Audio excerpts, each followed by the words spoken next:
လာပါ MMA ပရိသတ်ကြီးခင်ဗျာဒီနေ့မှာတော့ ခုလေးတင်ပြီးဆုံးသွားတဲ့ UFC 328ထရရဲ့ second main event မှာတော့တကဘာလုံးအားတင်သွားရပြီးဖလိုင်းဝိတ်ချန်ပီယံကပ်ပတ်ကာကွယ်ပွဲမှာဂျိုရှိုဗန်ကထားချိုထဲရာကိုဘယ်သူမှမထင်မှတ်ထားတဲ့အလဲထိုးချက်နဲ့အပိုင်နိုင်ယူပြီးချန်ပီယံကပ်ပတ်ကိုကာကွယ်နိုင်လိုက်ပါပြီ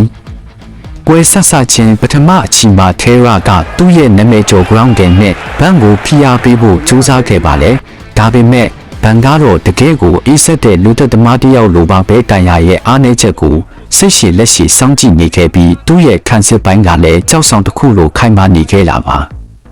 ဒုတိယအချီရောက်မှာတော့ဆုံးဖြတ်အခိုက်အတန့်ရောက်လာပါလေတန်ရာကအဝင်မှာအမှားယွင်းလေးတစ်ခုလုံးမိသွားလာကိုဘန်ကလက်မလွတ်တမ်းတုံးချလိုက်တာပါလျှက်စီးထက်ညံတဲ့ညာလက်တီးတစ်ချက်ကတန်ရာရဲ့မေးစေးကိုတက်တက်ကြီးထိမှန်သွားခဲ့ပြီးထေရာတယောက်ကျမ်းပြင်ပေါ်ကိုတစ်ပင်နဲ့တလို့ပြူကျသွားခဲ့တာပါ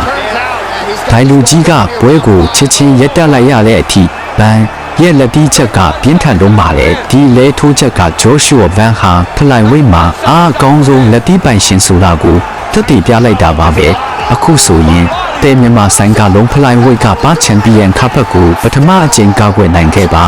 ဒါဟာ UFC တမိုင်းမှာမှတ်တမ်းတစ်ရေးထိုးခဲ့ပါဒန်ရဲ့ဒီလဲထိုးချက်ကိုဘယ်နှမှတ်ပေးချင်ကြလဲတကယ်ကိုအားရစရာကောင်းတဲ့အောင်ပွဲတစ်ခုပါပဲနောက်ထပ်မှရှယ်အပ်သတင်းဦးသတင်းလူတွေကိုတည်ချင်ရင်တော့ forward လုပ်ထားဖို့မမေ့နဲ့အောင်တော့